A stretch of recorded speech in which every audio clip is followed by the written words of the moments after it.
The Trouble with Angels, Season 2, Episode 7, Chapter 14, Part 3. I need to speak to the manager of existence, because, honey, you don't deserve the headache I'm about to give someone. In Part 3, Hannah's grief stops being a file and becomes a force, because Bob finally refuses to let the system separate her, soften her, or silence her. Heaven's upper administration responds the way institutions always do when someone stops complying, with pursuit, politeness, and paperwork. But the Silver City has moods, and this time it may have opinions. In this episode, spoiler-free, a universal key that makes the Silver City react like it just saw an executive badge. Heaven's main office is aggressively normal in the most horrifying way. Grief is not a compliance issue, and the building itself agrees. A rat named Sneaker with the confidence of a creature who has stolen from God's supply closet. A whispered phrase that turns your stomach, the committee wants it clean. An emergency escape route through crawl spaces, seams, and bureaucracy's blind spots. The Silver City's customer service voice goes from helpful to helpful with opinions. Content advisory. Grief and anger around loss, institutional gaslighting / emotional suppression, implied threat / pursuit, panic response moments, and unsettling cosmic bureaucracy. Listen wherever you get your podcast. Spotify, Apple, YouTube, and beyond. And if you want more of my audio stories, you can listen to Sadie Cohen Bounty Hunter, link in show notes, as well as at our Substack, glorythink.substack.com, and Boarding School Murder Mystery. Also on glorythink.substack.com, there is a link in the show notes, as well as you can find both podcasts wherever you get podcasts. In fact, if you don't find it, please do let me know, and I'll see what I can do to fix that. Subscribe for our paperwork and the story, chapters, audio updates, and assorted cosmic memos arriving via your inbox. Compliance is optional, but encouraged, at glorythink.substack.com. Link in show notes, or you can even become a financial booster. Bob keeps receipts. Paid subs and tips directly fund our writing time, audio production, and whatever fresh nonsense the afterlife approves of next. If you'd like to contribute to the divine operational budget, you can find the link in the show notes to our Ko-fi, Venmo, and Cash App. Help this story keeps finding its people. You could tap the heart button, engagement is magic, leave a comment, and be honest, would you follow Sneaker into a crawl space? Yes or no, and why? Share this episode with a friend who loves afterlife bureaucracy, cosmic HR villains, found family chaos, customer service but make it holy, clever animal sidekicks, and stories where grief gets treated like a real thing instead of a form. Your support keeps indie storytelling caffeinated, chaotic, and just celestial enough. Our Trouble with Angels Jump-In Guide, Seasons 1 and 2. Welcome to Afterlife Bureaucracy, Celestial Chaos, and Cozy Horror Satire with Heart. Pick your starting point. There is no wrong door, just maybe watch your step. Reality has loose paperwork. If you are new here, start at the beginning, Season 1, Episode 1, Chapter 2. Hell is hell, only to humans. Already in it, or you want the newest arc? Start at Season 2. Episode 1, Chapter 10, Drink Up, the World's About to End. I don't know where to start, quick picks. The cleanest on-ramp, start with Season 1, Episode 1. Want the latest episodes and current momentum? Start with Season 2, Episode 1. If you'd like a low-pressure taste test, pick any episode title that vibes with you. Then circle back to the start once you're hooked. Coffee Bunny Crafters Cafe for cozy chaos and behind-the-scenes info at coffeebunnies.substack.com. And you can find me, Glory Think, as @GloryWritesTheBlues on social media. Blue Sky, Instagram, YouTube, Twitch, Facebook, TikTok, and Threads. And remember, tip your local rat merchant and distrust anyone saying growth through suffering. Previously, in The Trouble with Angels, Heaven greets Hannah with customer service radiance, hands her paperwork for her grief, and asks her to choose which version of God she's trying to reach. Like divinity is a menu option. But every office says the same thing, out of office, and the acting coverage titles start stacking up like a lie that got promoted. Adil quietly pulls receipts the system didn't mean to leave behind and escorts Hannah into upper administration, where care comes with tone policing and a plan to separate her from her only witness. Hannah refuses to be managed, Adil refuses to be charmed, and Bob, who has spent eternity cleaning up consequences, finally stops negotiating with bureaucracy in a card market. Chapter 14, Part 3. I need to speak to the manager of existence because, honey, you don't deserve the headache I'm about to give someone. By Glory Faith. He pulled it free. A key. Not thunder, not light. Recognition. Pure and immediate. As if the building had just seen a master badge. Bob looked at the liaison, not angry, just done. You don't get to separate her, he said quietly. You don't get to educate her pain. And you don't get to tell me what doors I'm allowed to open in a system I've been keeping from collapsing with duct tape and prayer. The liaison's voice went thin. Bob, you cannot. Bob took my hand. Not dramatic, not heroic, just a decision made with compassion. His fingers wrapped around mine, warm, steady, real, and the whole room changed shape around that simple contact. Adil moved with us immediately, like they'd been waiting for the moment Bob stopped negotiating with furniture. The liaison stepped forward. Bob. Bob didn't look at them. He didn't raise his voice. He didn't explain. He stood, turned, and walked, like the meeting was over, like the paperwork had been filed, like this was a routine round and he had a leak to fix. Because behind us, the liaison's voice sharpened into pure managerial panic. Bob, you cannot. Adil called back, sweet as syrup without breaking stride. Bless your heart, yes he can. And we left upper administration mid-sentence, walking straight toward God's main office like it was a maintenance call. Main office. The Silver City tried to pretend nothing was happening. That's what systems do. Act like you're not real until you start moving like you are. The hallway signs stayed cheerful. Please have your purpose ready. My purpose apparently was to be escorted past the point of no return by a sanitation angel with a key. Bob walked fast, but not frantic. Controlled. Professional, maintenance pace. He turned corners without hesitation, as if the building itself had a map of him. He wasn't guessing. He knew the way. I tightened my grip on his hand. Bob, I whispered, where are we going? His voice stayed soft, steady. Main office.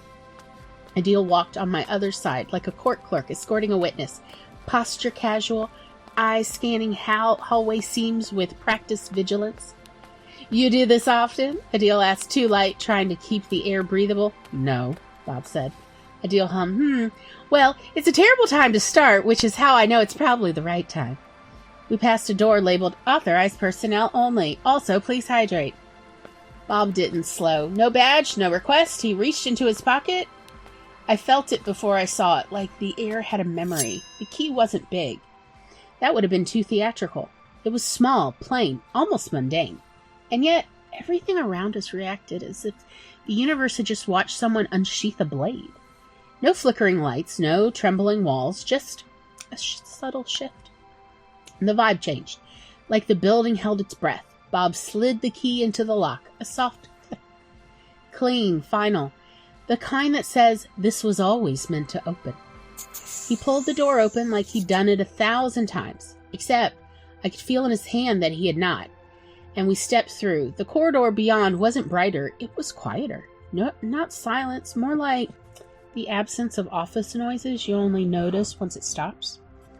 No murmurs, no terminals humming, no paper shuffling, just our footsteps and my heart trying to climb out of my ribs. The signage here wasn't cheerful, it was minimal.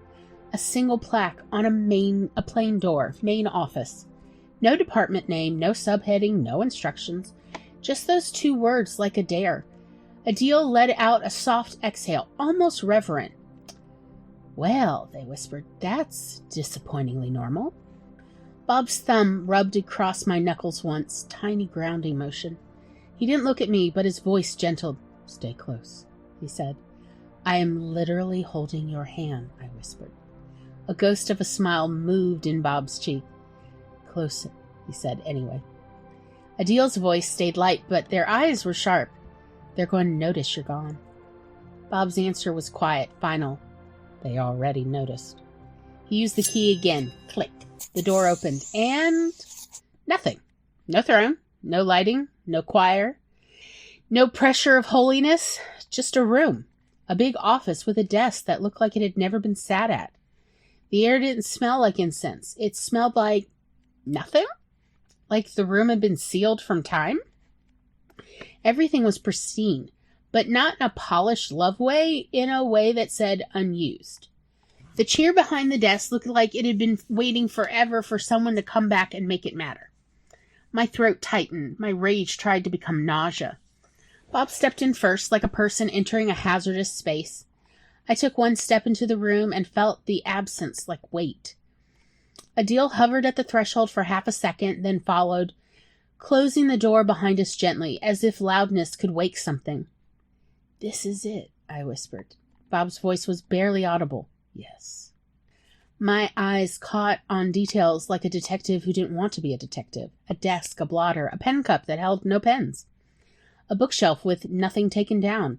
No personal items, no half-finished note, no coffee ring, no evidence of a being who lived here. Just the idea of an office. Just the outline of where God was supposed to be. Adil crossed slowly, scanning with that clerk's instinct for what's missing. "This room," they murmured, "has the vibe of a place nobody wants to admit exists." Bob's hand tightened around mine, and then he released it, only to do the most Bob thing imaginable. He pulled a small notepad from his pocket. He checked baseboards, corners, vents. He crouched near the trash can beside the desk. A plain metal bin, empty. He tapped it lightly with his pencil like he was checking for false bottoms. And my laugh came out wet and broken. "Are you really doing that?" I whispered. "You're really here to empty the trash." Bob didn't look up. His voice was soft, threaded with something raw.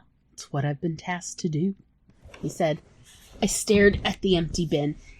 "You're allowed," I echoed, shaking, "to clean up the consequences of the universe."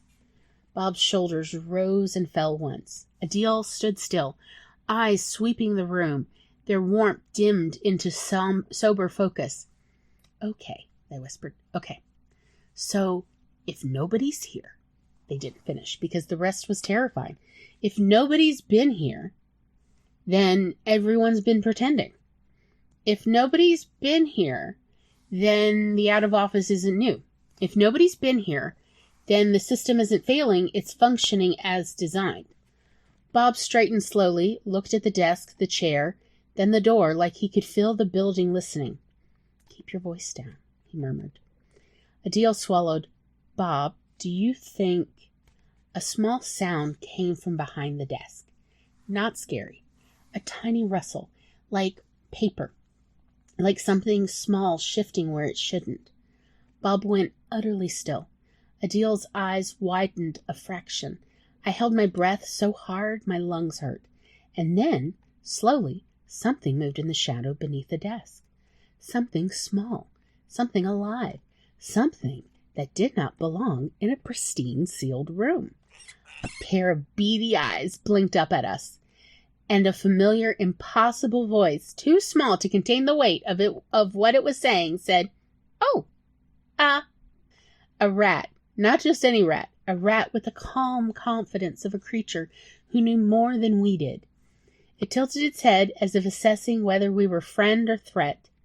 Then it looked directly at Bob and said very matter-of-factly, "No one's been in here, like, ever. Not that I've—" The rat paused, as if hearing something in the walls. Its ears twitched, and it whispered, suddenly urgent, "Oh." Bob's hand shot toward the key. Adil took a step back, and the building, quiet until now, made the faintest sound of a printer starting up, as if somewhere far away a system had just begun generating a response. The rat stared at us like we were the ones who didn't belong, which, honestly, fair. Sneaker. It was small, sleek, clever-looking, with the bright alertness of an animal who has learned the world is both dangerous and full of snacks. One ear had a tiny nick, like it had survived something stupid and lived to tell tales about it. Bob stayed locked in place, key half ready in his hand. Adil's voice came out in a whisper that still somehow sounded polite. "Oh," they breathed. "Hello." The rat blinked at them, then looked back at Bob with the comfortable familiarity of someone who has definitely stolen from you before and is not ashamed of it. "Hey, Bob and friends," the rat said. Bob's brows drew together. "Hello, do I know you?" The rat's whiskers twitched. "Sure," it said. Then, as if remembering manners, "Hi, I'm Sneaker." Adil made a tiny delighted sound. "That is an excellent name." Sneaker puffed up proud. "Thanks," it said. "I picked it." Bob's hand flexed. "Sneaker, why are you here?" Sneaker looked around the room like it was obvious.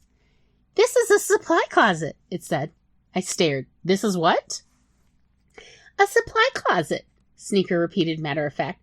"The forgotten one. A really good one." Bob's eyes sharpened. "Forgotten?" Sneaker nodded. "Oh yeah, like super forgotten. Nobody comes in here, ever." Adil's voice stayed low and careful. How long is ever to a rat? Sneaker paused, thinking, longer than my mom, longer than my grandma, longer than old Uncle Jingles, and he's... Sneaker hesitated, then added respectfully, "ancient." Bob's grip tightened on the key. Sneaker kept going, warm and chatty now that it had decided we weren't immediate predators. "So, our family found it because the air under the door smells like good things," Sneaker said. "Pencil wood, tape, paper, the kind of stuff you can build a nice nest with if you're an artist." Bob's eyes narrowed. "Have you been sourcing my supplies from here?" Sneaker blinked. "Not like all of them." Bob didn't respond. Sneaker rushed on, attempting diplomacy. Look, it said. "We thought it was abandoned. We genuinely did. Like, no one ever comes in here." So we've been utilizing resources," Sneaker admitted. "Some pencils, some duct tape, notepads, that one little tin of paper clips that tastes like sadness." Adil made a soft, scandalized sound. "Paper clips do taste like sadness." Sneaker nodded vigorously. "Right, thank you." "We also got this amazing roll of tape," Sneaker added proud. "It's like regular tape, but it sticks to anything, and also it's somehow comforting, like it believes in you." Bob looked like he might actually faint. "That's my celestial duct tape," he said quietly. Sneaker blinked, impressed. "Oh, wow, that explains a lot." I looked from the rat to the empty desk to the untouched chair. My throat tightened again. "Hey," I said softly. "Sneaker." Sneaker looked at me. "Yeah?" "This room," I said slowly, "is not supposed to be a supply closet." Sneaker's whiskers twitched. "Okay." "This," I said, words metallic, "is supposed to be God's office." Sneaker froze, not fear, just pure stunned disbelief. Then a tiny startled noise, half laugh, half squeak. "God?" it repeated. Adil's voice was a whisper. "Yes." Sneaker stared at the desk like it had suddenly become offensive. "This?" Sneaker said. This is God's office?" Bob's face had gone very still.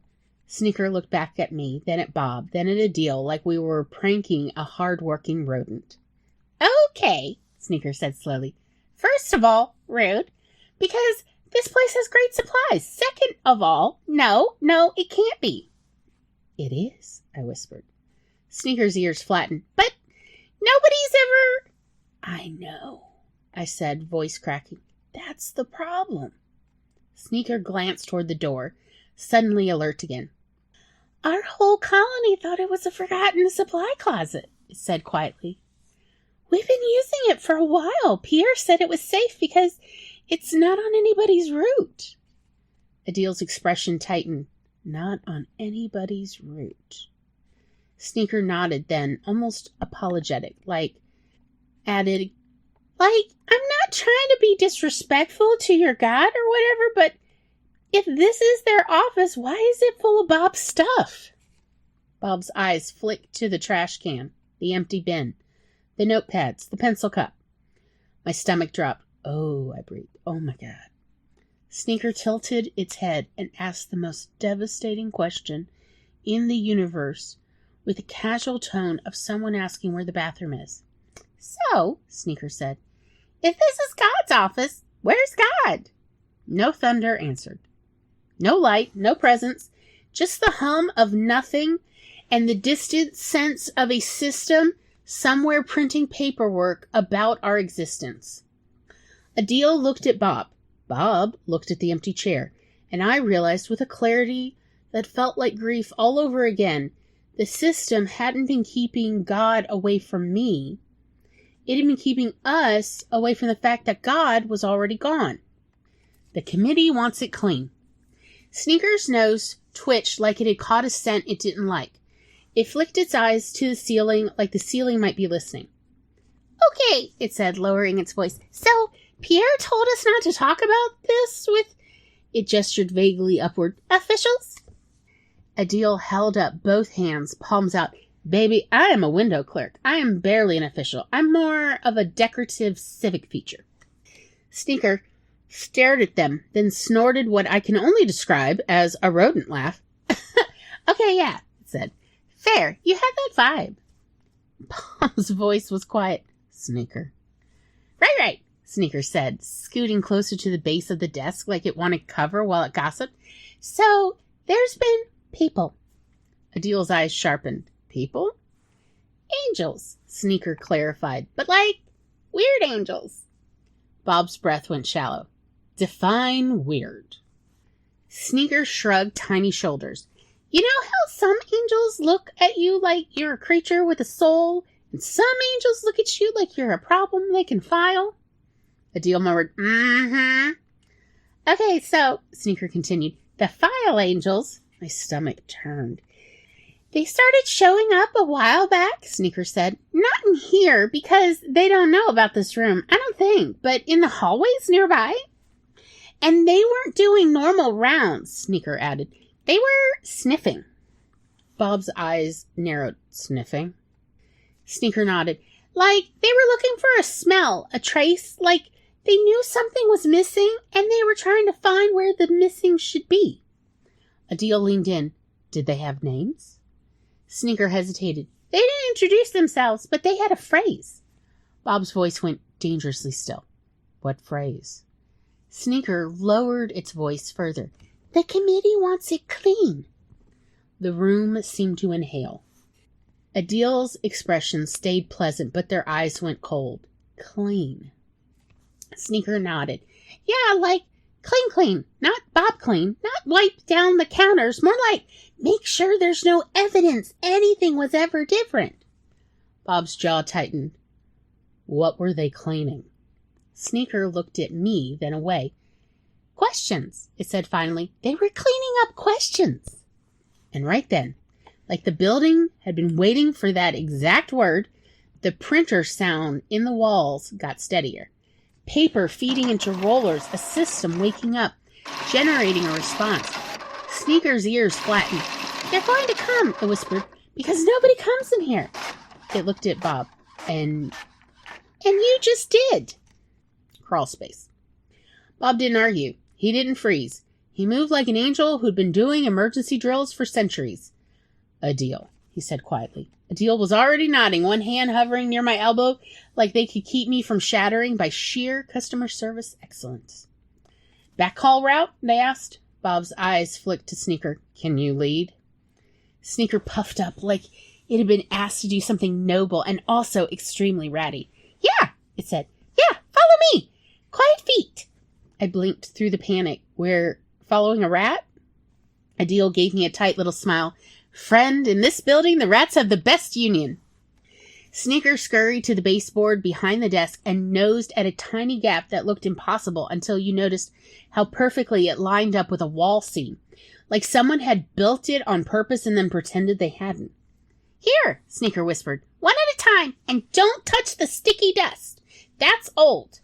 Bob went first, because of course he did, dropped to his knees and slid into the gap like he'd been born for crawl spaces and secrets. Adil went next, murmuring encouragement like a clerk coaching you through a panic attack while filing your paperwork. Then it was my turn. I crouched, breathing shallow, and looked back one last time at the empty desk and the empty chair. God's office. A room the system wanted quiet. A room full of Bob's supplies. A room full of nothing. My chest seized. I wanted to scream until the walls broke. But the walls were already printing, so I crawled. The passage smelled like paper and warm metal and the faint comforting tang of duct tape. Not dramatic, not magical, maintenance. Behind us, through drywall and eternity, voices rose, muffled, polite, dangerous. A feminine voice, smooth, pleasant, the kind that could ruin your life while calling you darling. Well, she said faintly, as if amused, that's interesting. Bob didn't stop moving. Adil turned back as much as they could to make eye contact with me, steady, guiding. You're doing great, they whispered. Keep going, keep going. We emerged into a cramped supply nook that looked like it had been forgotten on purpose. Mops, buckets, a stack of folded cloths that had never been unfolded, a handwritten label on a shelf slightly crooked. Do not inventory. Adil stood, brushing dust off their caftan, like this was a normal workday and not a celestial escapade. Sneaker popped out of the seam behind us, whiskers twitching. Told you, it whispered. File angels. Bob glanced at the door, listening. The printer sound was gone out here. Dampened, distant, but something else replaced it. A faint tick, tick, tick, like a pen tapping on a desk. Like impatience wearing manners. Bob looked different in the dim supply closet light. Exhausted, and something else I hadn't seen before. Resolve. Hannah, he said quietly, I'm sorry. My voice came out small. For what? For letting them keep you in the maze, he said. For thinking I could keep things stable by staying civil. Adil made a soft inhale that sounded like applause trapped in a throat. Sneaker's eyes shone. He's doing the thing where he becomes scary good, huh? Bob ignored that. I stared at him shaking. And now what? Bob reached into his pocket, not for the pencil, not for the key, a small notepad. He flipped it open. In the dim light, I saw his handwriting, tight, practical, clean. Roots, doors, names, problems, and one new word written like a promise. Wake. He looked at Adil. You still have your audit log? Adil nodded once, eyes bright. Yes. Bob looked at Sneaker. You can get a message to Pierre? Sneaker nodded so hard, its whole body bobbed. Oh, yeah. Bob looked back at me. His voice softened, but it was firm. We're not asking the system for permission anymore, he said. My throat clenched. Then what are we doing? Bob's eyes held mine, steady as a door that finally opens. We're going to Pierre, he said, and then we're going to find out who the committee is. Adil's smile turned sharp. And who's been signing in God's name? Sneaker's whiskers bristled. And who's been sniffing around our halls? Bob nodded once. Then he took my hand again, no hesitation this time, and led us out of the supply room nook like it was a normal round, like this was maintenance, like he belonged anywhere he decided to stay. The building speaks. We slipped back into the corridor like nothing had happened because the Silver City loves denial the way humans love caffeine. Bob didn't let go of my hand. Adil walked on my other side, posture casual, eyes sharp. Sneaker vanished into a seam with a tiny salute like we joined a very small, very ridiculous resistance. And then the building spoke. Not through a speaker, through the air itself. Bright, cordial, weirdly delighted, like customer service had discovered free will and was thrilled about it. Hello! We all froze. The voice continued, warm as sunshine. Thank you for visiting heaven, Bob and Hannah. Your presence has been logged as helpful. Adil whispered awed, Oh, it likes you. Bob muttered, It doesn't know me. The voice chirped, as if it had heard him. I know you, Bob. You are listed as sanitation, maintenance, emergency response, fixes what everyone else pretends isn't broken, and beloved coworker unofficial. Bob stopped walking. Adil bit their lip like they were trying not to laugh and cry at the same time. I stared at Bob. Beloved co-worker? Bob's face went tight with pure discomfort. That is not an official category. It is now, the voice said brightly. A thin golden line winked into existence on the floor and pulsed gently forward like it was excited to be useful. For your convenience, the voice continued, a golden flashing line will guide you to your next destination by the most efficient route while avoiding unnecessary paperwork, emotional suppression protocols, and anyone who uses the phrase grow through suffering unironically. Adil whispered reverent, oh my God, it has opinions. Bob's shoulders shifted, still wary but listening. The voice lowered its volume slightly, like it was leaning in to gossip without being rude. Additional note, several misanthropes have recently attempted to reroute your path through acceptance coaching. This is not recommended. Acceptance coaching is currently staffed by people who have never accepted anything. Adil made a strangled laugh. That's accurate. Bob didn't move. Why are you helping us? The voice answered immediately, still cheerful, but with a sincerity that made the absurdity feel almost holy. Because you help everyone, Bob, and because Hannah is grieving, and grief is not a compliance issue. My throat tightened. The voice continued briskly, like it was reading off a checklist titled, How to Be a Decent Being. Also, the Acting Oversight Committee has flagged your movement as irregular. This is acceptable. Many important things are irregular. For example, comets, jazz, human courage. Adil whispered, Okay, I love it. The golden line pulsed again, then formed a small arrow that pointed toward a maintenance corridor that looked so boring it might as well have been invisible. This route includes the following allies, the voice added helpfully. Miss Lavinia, Danae, and several unnamed angels who think the committee is, quote, full of it. Adil's eyes widened. It's citing sources. Bob's hand tightened around mine. The voice brightened again. Please proceed. If confronted, you may utilize Bob's preferred conflict style, quietly doing the right thing until the wrong thing runs out of momentum. Bob's head snapped up. That's not a style. It is a style, Adil whispered, delighted. It's very you. Bob muttered, I don't do styles. Understood, the voice chirped. You get results. The golden line began moving forward at a calm walking pace, as if it assumed we were competent adults. I took a step. Bob took a step. Adil followed, and, absurdly, my body loosened a fraction because something in the building had just treated my grief like a real thing instead of a form. Behind us, far down the hall, a single click of heels. The voice didn't panic. It simply updated, still pleasant. Friendly reminder, you are being followed. I will reroute their pursuit to elsewhere. Adil whispered, This is the most comforting and terrifying sentence I've ever heard. The golden line pulsed brighter, then took a sharp turn. This way, the voice said kindly. Bob, you will enjoy it. It smells like duct tape. Bob exhaled, almost a laugh, almost a sob, and we went. Not because the system demanded it, but because somewhere inside the system, something remembered what Bob had always been, the one who shows up. Behind us, the heels clicked once more, then abruptly veered away, as if the hallway itself had decided, not today.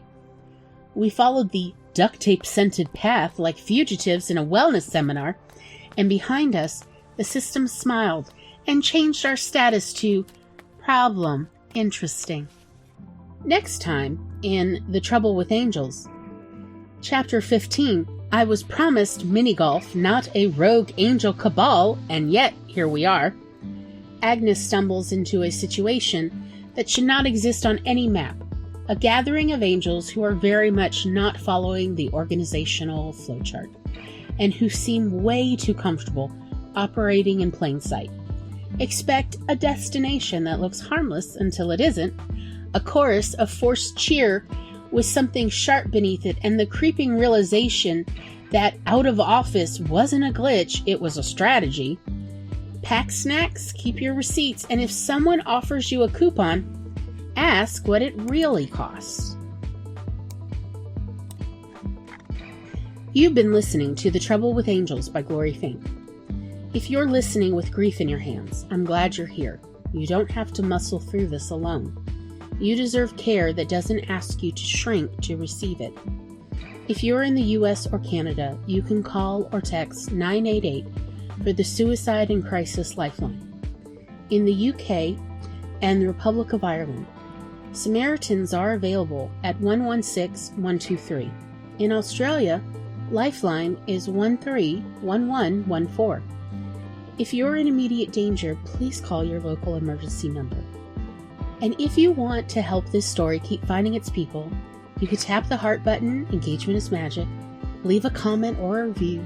Adil will file it as evidence, and Bob will pretend he doesn't keep stats while absolutely keeping stats. You could also toss a coin in our coffee fund. Divine contributions always welcome on Ko-fi, Venmo, and Cash App. Links in show notes.